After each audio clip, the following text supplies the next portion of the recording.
traction horse. We've got the sign of Kent, Adrian Water Tilted Rochester.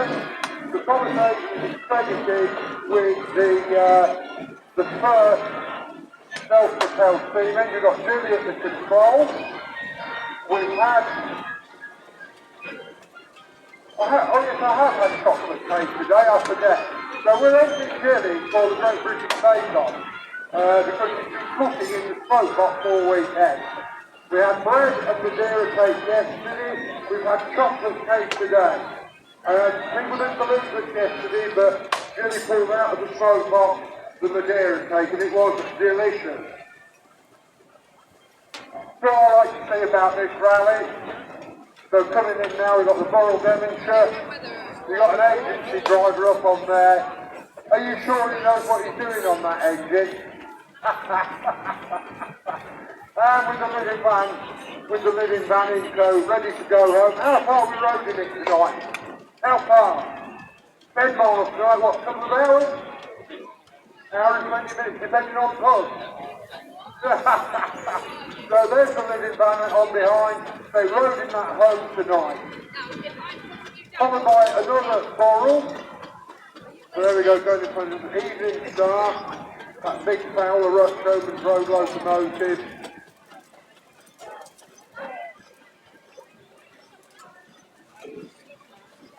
Followed by Fred Door. Coming in front of the commentary box now, a Boral Road locomotive. They made down in Thetford.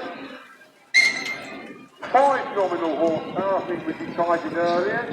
Nominal horsepower was a bit of a Mickey Mouse measurement. It goes on the size of the cylinders and the speed of the piston. And it was shown that the salesman could explain to a farmer, a contractor, what work the engine was capable of doing. So you get 4 nominal horsepower, 8 nominal horsepower and such like. Another lovely 8-ton roller coming in front of me now. And this is new to...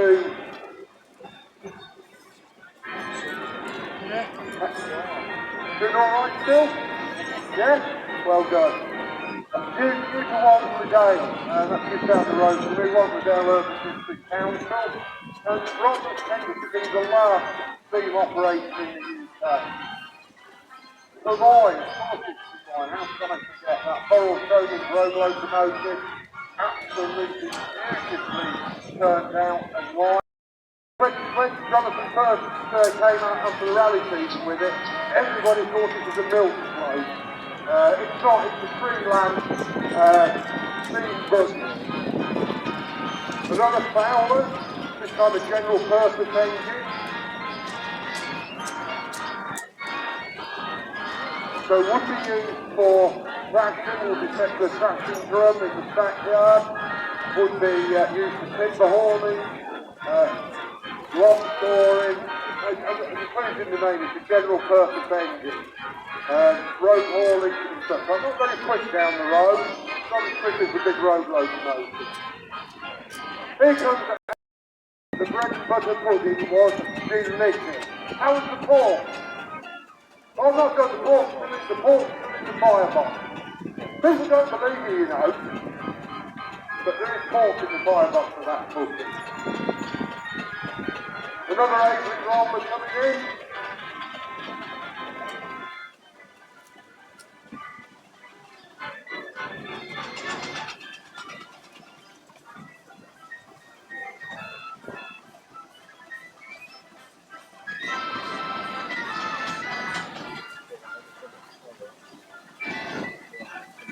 This time I think it might be an 8-tonner. As I say, these are the last steam engines that were operating, or tended to be the last steam engines that were operating in the United Kingdom. I can remember back in the early 60s, I lived up in a village in Westmoreland. The steamroller would come to roll the road. And what tended to happen was at the end of the day, when the driver retired, they retired the steamroller. Very nomadic life for the engine driver. He would tow his living van, he would move from place to place. So Friday afternoon he'd pack the living van down, moved to where they were going to be working the next week, cycle home and then come back again. Coming in front of me now, a magnificent road locomotive, 7'6" back wheels on this, and you look at the lining communicated with the drivers, and they had a big string attached to that, and if they wanted to go faster, did it again, if they wanted to go slow, they did it again. Next in front of them, very aptly named Rusty Nut. Here's the House of Rural District Council. Another Aveling roller.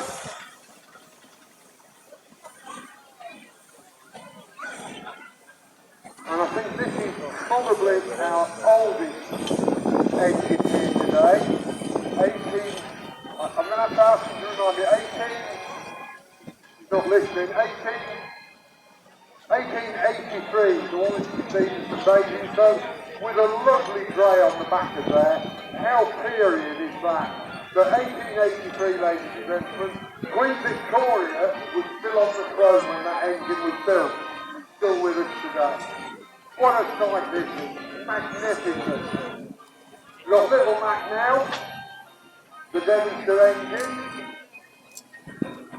Built by Bolt, all the Devonshire engine is slightly narrower from J&A Dale. And behind that we've got the two living vans.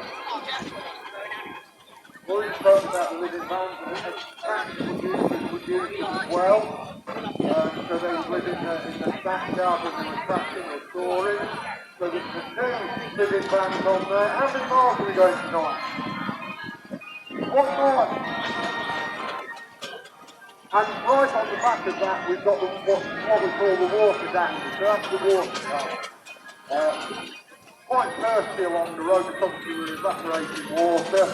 It's 70 foot long there. What a magnificent thing. Probably a good job of getting those ones.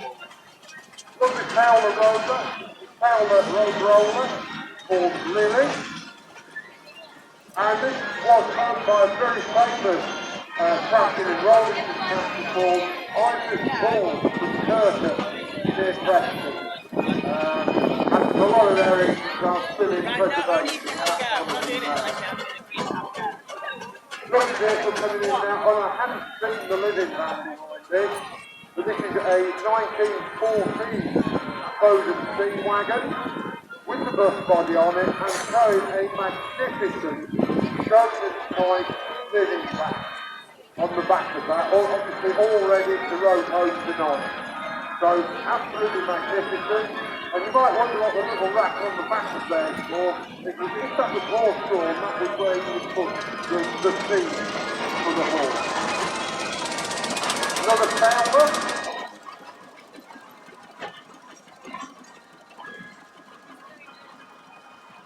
Another Fowler called Alice, compound engine for the 6 cylinders on there. And followed by a tractor, the steam tractor, not a road locomotive, a tractor, and this is the Little John Fowler Pandora. Again, a compound engine, 2 cylinders on there, and you might see on the top of the cylinder there is a strange contraption with 3 steel balls. That's the governor, so if it was working on the belt, you put the governor on and that would regulate the speed of the engine. Little Buttercup now. Another general purpose engine. It's been re-rubbered, or had rubber tyres put on it to make it a little bit more comfortable down the road. But originally it would have been on steel brakes, and it is the only engine of this make left, the Robinson and Order, made down in one, so a really rare survivor. And that was built in 1900, so 126 years old. There's another lovely roller, another Aveling roller coming round, with the trailer on. So there'll be the oil, the sandpipe, the hydrant heat, probably even the water bus in the back of there, water carrier in the back of there. Again built in 1900. So how many miles to go home tonight?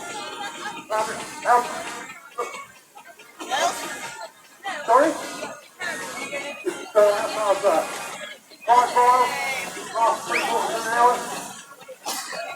and then 20 miles the weekend after. And the time obviously depends on how many pubs are in between. And Astle general purpose, Hazelana, compound engine, these cylinders on there, in really nice, unmolested condition, I would suggest. Some Cinderella, another Avon roller, another 10-ton roller. This time with a half canopy on it, and again you could specify full canopy, half canopy, no canopy, just depending on what you were going to use it for. And on the back of there we've got the Starry-Fire.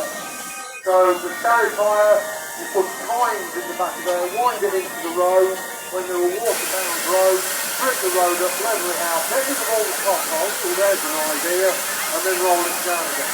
English Princess is absolutely stunning condition, not been restored in the 10th donkey year, and we see it as it is today. Here's a George, the Persian D-type tractor, again quite sensible down the road. This is the estate tractor, we've got the lead van on the back of that, and then on the back of that we've got another trailer, and the estate tractor will be used for timber extraction and hauling. Big winch on the back for digging out, and then uploading the coal trailer, and then taking the trailer to the mill. And that looks like